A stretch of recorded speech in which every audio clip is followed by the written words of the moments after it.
Okay, so molecular basis of cancer. अब हम study करेंगे कैंसर को ऑन मॉलिक्यूलर लेवल। इस टॉपिक को स्टार्ट करने से पहले आपको बेसिक प्रिंसिपल पता होना चाहिए। ट्यूमर जो होता है वो अराइज होता है from clonal growth of cell. What do you mean by clonal growth of cell? इसकी सिंपली मीनिंग ये है कि फॉर एग्जांपल एक सेल है, वो इतना ज़्यादा खुद को डिवाइड करता है और आपको पता है कि वो ग्रुप ऑफ सेल में कन्वर्ट हो जाता है, या मैं कहूँ एक मास में कन्वर्ट हो जाता है, बेसिकली जिसको आप कैंसर कह रहे होते हो, right? So what is cancer? Cancer is something जिसके अंदर क्या हुआ है, सेल इतना ज़्यादा खुद को डिवाइड किया कि उससे हमें ग्रुप ऑफ सेल मिले, उसको हम मास भी कह सकते हैं। अब इसी ग्रुप ऑफ सेल को आप क्लोन कहते हो। क्यों हम क्लोन वर्ड यूज़ कर रहे हैं? क्योंकि ये सारे जो सेल होंगे वो ऑलमोस्ट इस सेल से रिजेंबल कर रहे होंगे।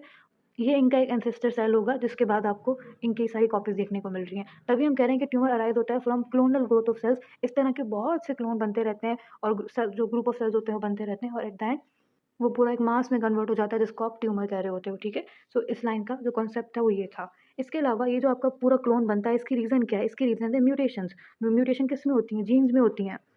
तो आपकी जो है वो 4 जीन्स रिस्पॉन्सिबल हैं, 1, 2, 3 एंड 4। इन जीन्स के अंदर म्यूटेशन होती है जिसके बाद कैंसर होता है।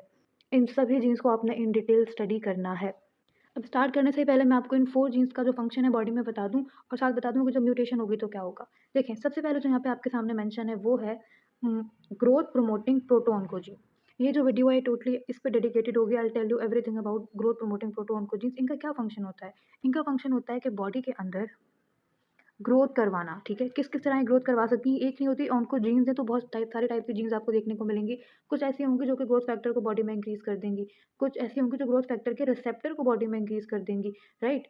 ये सॉरी, हाँ, तो ग्रोथ फैक्टर के रिसेप्टर को बॉडी में इंक्रीज़ कर देंगी।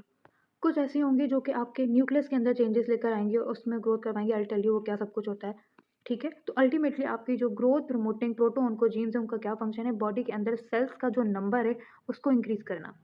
अब जब भी आपके इन जीन जो हैं ग्रोथ प्रमोटिंग प्रोटो-ऑन्कोजीन्स हैं, इनके अंदर जब भी गेन ऑफ फंक्शन होगा, गेन ऑफ फंक्शन की मीनिंग होती है उसका फंक्शन इंक्रीज़ हो गया। तो जब भी इनका फंक्शन इंक्रीज़ होता है, फॉर एग्ज़ाम्पल ऐसी म्यूटेशन हुई इनके अंदर कि अब इनका फंक्शन एबनॉर्मल हो गया और एबनॉर्मली इंक्रीज़ हो गया।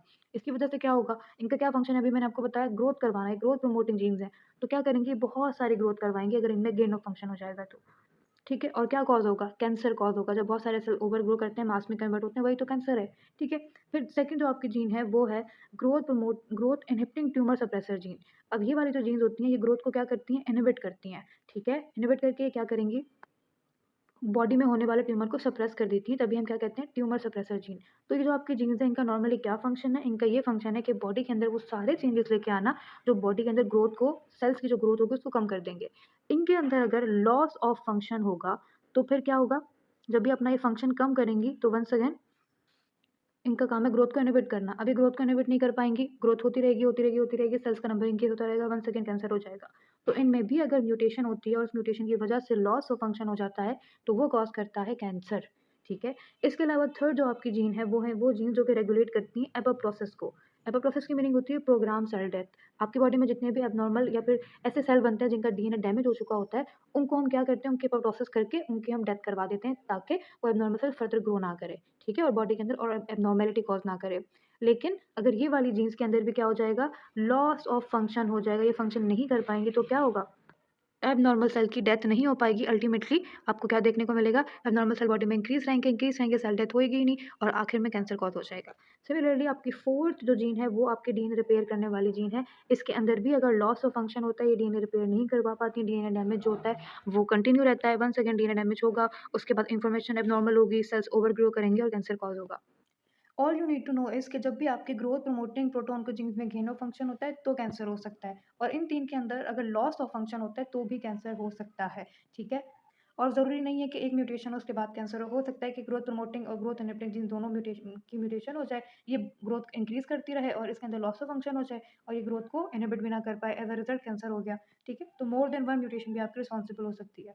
अब जो कार्सिनोजेनेसिस है मीन्स कैंसर की प्रोडक्शन है, वो एक मल्टी स्टेप प्रोसेस है।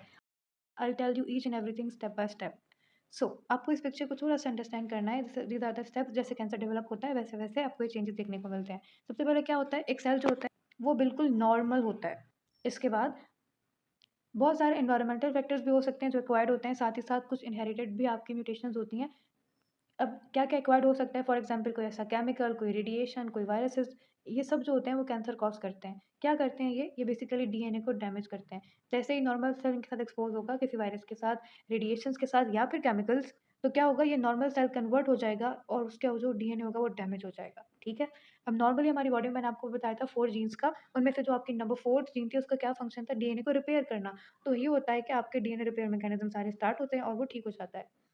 ठीक है? तो नॉर्मली हमारी बॉडी इन एनवायरमेंटल एजेंट से एक्सपोज़ रहती है, मगर हमारी बॉडी में डीएनए रिपेयर मैकेनिज़्म भी है, जिसकी वजह से हमें जो डैमेजिंग करने वाले एजेंट हैं, उनसे प्रोटेक्शन मिलती रहती है।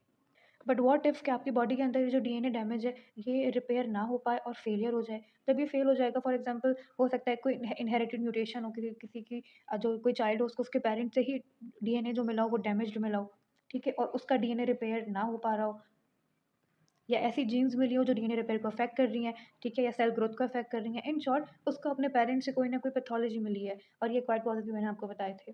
तो ये दोनों ही एट द एंड क्या होता है, दोनों ही की वजह से एट द एंड आपका जो डीएनए रिपेयर होता है, वो नहीं हो पाता, उसका फेलियर हो जाता है। ठीक है? डीएनए रिपेयर नहीं हो पा रहा बॉडी में। इसकी वजह से क्या होता है, अब बॉडी के जो सोमैटिक सेल्स होते हैं, उनके अंदर म्यूटेशंस आपको देखने को मिलती हैं। बॉडी के अंदर एक रिपेयर मैकेनिज़्म डैमेज्ड है, तो भई जितने-जितने सेल बनते जाएँगे, उनके अंदर अगर कोई डैमेज डीएनए होगा भी, तो उसकी डेथ नहीं होगी, वो बॉडी में इंक्रीज़ रहेंगे और इसको आप क्या कहते हो? डीएनए जब एब्नॉर्मल होता है, डैमेज होता है, उसे आप क्या कहते हो? म्यूटेशन। तो आपको म्यूटेशंस देखने को मिलती रहेंगी।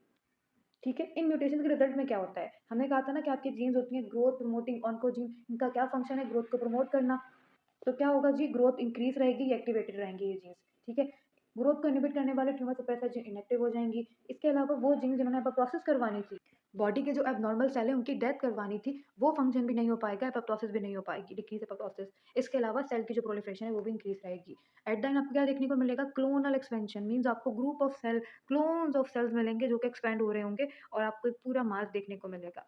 अभी तक तो ये ट्यूमर बेनाइन होता है, अब किस तरह करके ये ट्यूमर फर्दर सीवियर होता जाता है वो भी आप देखें। अभी जो पूरा ग्रुप ऑफ सेल बन चुका है, एक मास बन चुका है, आपकी बॉडी सोचेगी कि यार ये जो नंबर ऑफ सेल्स हैं, इनको ब्लड सप्लाई भी तो नहीं मिल रहा, ठीक है? वो तो इनको नॉर्मली कंसीडर करेगी। तो क्या होता है जी, आपकी बॉडी में यहाँ पर न्यू ब्लड वेसल्स की जनरेशन होती है और इनको ब्लड सप्लाई भी मिलता है। That is what you called angiogenesis. Angio means vessel and genesis means production. तो न्यू वेसल्स की प्रोडक्शन होती है for the specific mass of cell. इसके अलावा क्या होता है, आपके जो टी सेल्स होते हैं, आपकी इम्यूनिटी होती है, कोशिश करती है टू डिस्ट्रॉय इट, लेकिन ये जो आपके कैंसरियस सेल होते हैं यहाँ से भी एस्केप कर लेते हैं। कैसे एस्केप होता है वो आप पढ़ोगे इन योर फर्दर लेक्चर्स, ठीक है? इसके अलावा कोई एडिशनल म्यूटेशन हो जाएगी तो वो भी इस ट्यूमर को प्रोग्रेस करेगी। ये ट्यूमर मैलिग्नेंट न्यूप्लाज़्म में कन्वर्ट हो जाएगा, बेसमेंट मेम्ब्रेन को क्रॉस कर लेता है जब आपका ट्यूमर, तो उसको हम कहते हैं मैलिग्नेंट। ये सब कुछ आप पढ़ चुके हो इन योर पास्ट लेक्चर्स, ठीक है?